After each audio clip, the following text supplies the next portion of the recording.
Good morning students. पिछले class में हमने पढ़ा था 1773 का न्याय कानून, जो ईस्ट इंडिया कंपनी के भारत में शासन के रेगुलेट करने के लिए बनाया गया था, इसीलिए इसे नियामक कानून कहते हैं। इस नियामक कानून में कई दोष थे। जल्द ही ये दोष धीरे धीरे उभर कर सामने आने लगे और शासन संबंधी इन दोषों को इंग्लैंड में महसूस किया गया। भारत में इन दोषों को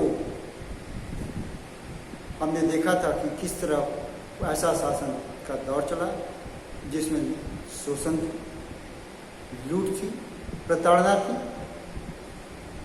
तो ब्रिटिश गवर्नमेंट कंपनी पर प्रभावी रूप से और निर्णायक रूप से नियंत्रण करने के लिए और इन तमाम दोषों को मुक्त करने के लिए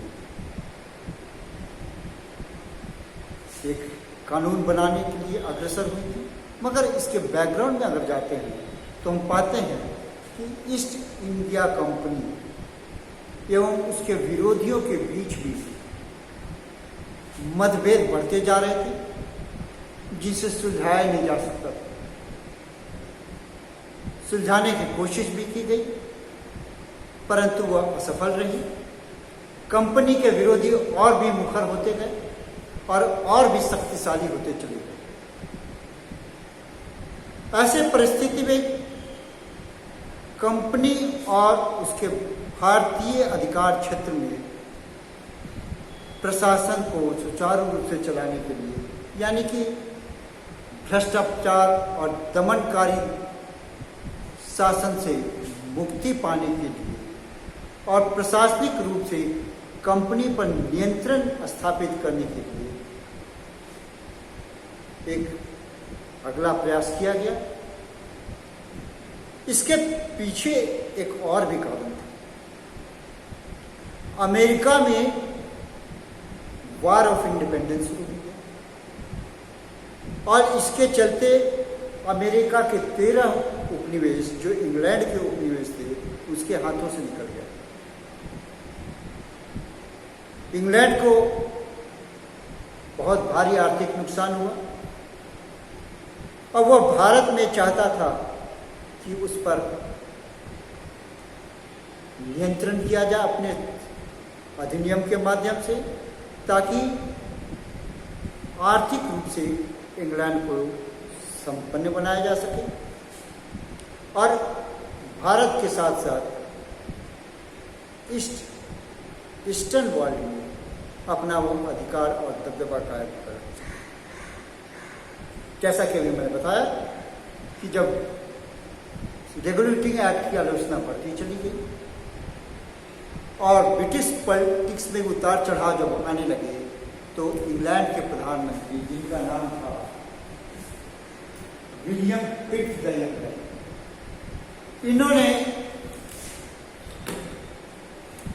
एक एक्ट बनाया जो 1773 की कमियों को दूर करने के लिए बनाया गया था। इसे पिट द यंगर के नाम पर ही पिट्स एक्ट कहते हैं और चूंकि 1784 में बनाया गया था इसलिए पिट्स एक्ट ऑफ 1784 कहते हैं। इससे कंपनी के मामलों पर और इसके साथ साथ ही भारतीय प्रशासन पर पूर्ण नियंत्रण कायम करने का प्रयास किया गया। इसके लिए 2 जगह यानी कि इंग्लैंड में भी और भारत में भी वैधानिक रूप से कुछ सुधार किए। सबसे पहले देखते हैं इंग्लैंड में क्या हुआ। इंग्लैंड में बोर्ड ऑफ कंट्रोल बनाया गया, यानी कि ऐसा बोर्ड जो कि कंपनी पर नियंत्रण कायम कर रख सके और रख सके। इनके 6 सदस्य होने थे। इन 6 सदस्यों में 2 कैबिनेट स्तर के मंत्री होने थे और 1 कैबिनेट स्तर का मंत्री इस बोर्ड ऑफ कंट्रोल का चेयरमैन है। तो इस प्रकार बोर्ड ऑफ कंट्रोल, जिसमें ब्रिटिश कैबिनेट के जो मंत्री शामिल थे और 4 अन्य सदस्य शामिल थे, बनाए गए। ये कुल मिलाकर 6 सदस्य प्रिवी काउंसिल के सदस्य थे। इनका काम कंपनी के कार्यों पर इंग्लैंड में नियंत्रण रखना था। इनकी मदद करने के लिए एक गुप्त समिति बनाई गई जो बोर्ड ऑफ कंट्रोल की मदद करे। इनके 3 सदस्य हैं। तो ये इस तरह से बोर्ड ऑफ कंट्रोल और सेक्रेट कमेटी यानी गुप्त समिति 2 कमेटियां इंग्लैंड में बनाई गई। अब कोर्ट ऑफ डायरेक्टर्स यानी कि निदेशक मंडल जो था, उसको यह अनिवार्य कर दिया गया कि कंपनी के जो भी कागज या दस्तावेज या आदेश भारत भेजे जाएंगे, उन्हें पहले बोर्ड ऑफ कंट्रोल को दिखलाना होगा। बोर्ड ऑफ कंट्रोल को दिखला करके उनकी स्वीकृति लेनी पड़ेगी, और अगर स्वीकृति मिलती है तभी ये कागज भारत में भेजा जाएगा कंपनी के माध्यम से। दूसरी तरफ भारत से भी जो कागज आएंगे वो बोर्ड ऑफ कंट्रोल को एक बार दिखलाना पड़ेगा। इस प्रकार कंपनी पर नियंत्रण के लिए इंग्लैंड की गवर्नमेंट ने अपने कमेटी के माध्यम से अंकुश लगाया। अब कंपनी के साझेदार यानी कि जो शेयर होल्डर्स थे कंपनी के, उनके अधिकारों को सीमित कर दिया गया। अब निदेशक मंडल के प्रस्ताव को यदि बोर्ड ऑफ कंट्रोल अप्रूव कर देती है, तो साझेदारों का जो समूह है वह उसमें कोई परिवर्तन नहीं कर सकता। उसे रद्द करना तो बहुत दूर की चीज है, उसमें कोई भी परिवर्तन नहीं कर सकता था। अतः ये पूरी तरह से बोर्ड ऑफ कंट्रोल अब कंपनी के साझेदारों के ऊपर हावी है। इस प्रकार हम देखते हैं कि शासन का वास्तविक अधिकार बोर्ड ऑफ कंट्रोल के हाथों में चला गया। अब आज देखते हैं भारत में क्या होता है।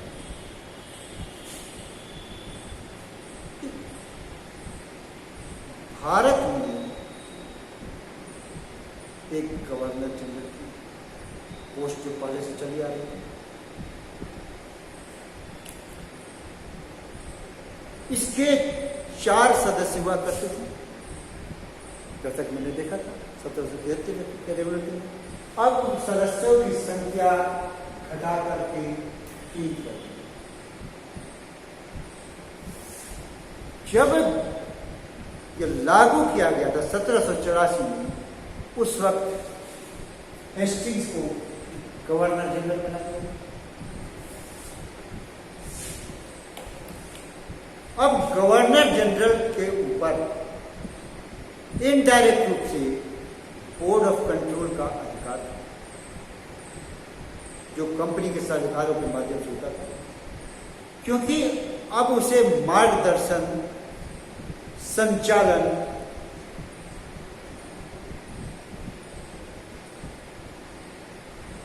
इन सब चीजों को इंग्लैंड से मिलना था। वो बोर्ड ऑफ कंट्रोल कंपनी के साझेदारों को बताती थी, निर्देशन देती थी, लेकिन भारत में उसके अधिकार काफी बड़ा। जहां 4 सदस्य के परिषद के सदस्य थे, उनको घटाकर 3 सदस्य थे। इससे फायदा क्या हुआ कि अगर एक सदस्य भी उसके पक्ष में, परिषद का एक सदस्य भी उसके फेवर में हो गया, तो वो अपनी बात को मनवा सकता। कालांतर में 2 वर्ष के बाद में 1786 ईस्वी में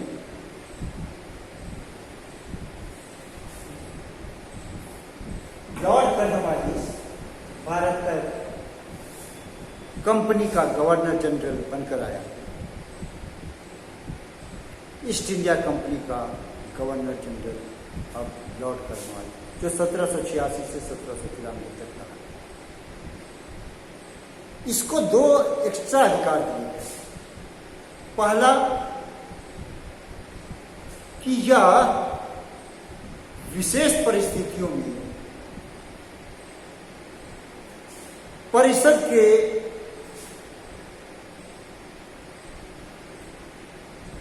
विरुद्ध भी जा सकता। एक और अधिकार दिया गया, इसे कमांडर इन चीफ यानी कि सेनापति के पद को ग्रहण करने का भी इसको अधिकार दिया गया। तो हम देखते हैं कि अब गवर्नर जनरल का पद काफी महत्वपूर्ण हो गया। अब कलकत्ता, जो आप कोलकाता, कलकत्ता के जो मुख्य अधिकारी थे, जो गवर्नर जनरल थे, जो ब्रिटिश ईस्ट इंडिया कंपनी के सर्वे सर्वा हो गए। अब कलकत्ता प्रेसिडेंसी के अंतर्गत बॉम्बे प्रेसिडेंसी और मद्रास प्रेसिडेंसी, जो आज की तारीख में मुंबई और चेन्नई प्रेसिडेंसी कहलाता है, इन दोनों पे गवर्नर को हर मामले में गवर्नर जनरल के अधीन कर दिया गया। यानी कलकत्ता में जब गवर्नर जनरल जो कर्नवालिस बैठा था, उसके अंतर्गत में हम देखते हैं कि मद्रास यानी कि चेन्नई और बॉम्बे के गवर्नर को अधीन कर दिया गया। कंपनी को अभी भी कुछ अधिकार थे। वह अपने अधिकारियों को नियुक्ति दे सकता था, अपनी इच्छानुसार अपने अधिकारियों को नियुक्त करता था, उसका भारत में स्थानांतरण कर सकता था, यहां तक कि वह उसे पद से मुक्त भी कर सकता था, यानी टर्मिनेट भी कर सकता था। एक और अधिकार दिए गए थे, वह था कि चीन के साथ इसकी जो व्यापार की मोनोपोली थी वह कायम रहे। इस प्रकार हम देखते हैं कि इस रेगुलेटरी एक्ट के बाद जो 1776 का फिट इंडिया एक्ट है, वह सरकार के अधिकार को या सरकार के नियंत्रण को कंपनी पर काफी बढ़ा दिया। इससे एक नए युग की शुरुआत हुई, मगर यह नया युग भारत में ब्रिटिश की विजय की शुरुआत थी। केंद्रीय सरकार की रूपरेखा तो तैयार कर दिया था, लेकिन भारत के राजे रजवाड़ों पर विजय करने के लिए यह एक साधन बन गया। दूसरी तरफ ईस्ट इंडिया कंपनी ब्रिटेन की राष्ट्रीय नीति का साधन बन गई। इसके द्वारा एक ऐसा शासन चलाना जाना था जिसे ब्रिटिश सरकार के शासक वर्ग के सभी वर्गों का, सभी क्लासेस के हितों को पूरा किया जा सके। इस प्रकार का कानून हम देखते हैं कि 1784 का फिट इंडिया एक्ट, जो 1857 तक चला था, ब्रिटिश सरकार का वह प्रशासनिक ढांचा बना, जो आगे चल करके या शासन को पूरी तरह से नियंत्रित किया, लेकिन धीरे धीरे इसमें परिवर्तन हो गया। लेकिन जो भी हो, ईस्ट इंडिया कंपनी पर ब्रिटिश गवर्नमेंट का अंकुश बढ़ता गया और अधिकार बढ़ते गए और कंपनी के अधिकार धीरे धीरे सीमित हुए। आज इतना ही, अगला नेक्स्ट क्लास में। धन्यवाद।